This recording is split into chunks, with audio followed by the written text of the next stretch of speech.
আসসালামু আলাইকুম সবাইকে। আজকে আমি টমেটো আর আলু দিয়ে নদীর দেশি মাছ দিয়ে ঝোল রান্না করব। তো প্রথমে ডেকচিতে তেল দিয়ে পেঁয়াজ কুচি দিয়ে নাড়িয়ে চাড়িয়ে তারপর লাল লাল হয়ে গেলে পরিমাণ মতো পানি দিয়ে হলুদের গুঁড়া, মরিচের গুঁড়া এবং পরিমাণ মতো লবণ দিয়ে দিব। দিয়ে নাড়িয়ে চাড়িয়ে মশলাটা কষানো হয়ে গেলে আলু টমেটোগুলো দিয়ে দিব। দিয়ে আবারও ভালোভাবে নাড়িয়ে চাড়িয়ে নিব।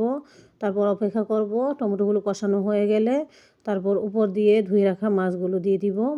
তো বন্ধুরা, মাছগুলো বেশি নাড়াচাড়া করব না, হালকা একটু নাড়িয়ে চাড়িয়ে দিব। তারপর উপর দিয়ে কিছুটা কাঁচামরিচ দিয়ে দিব।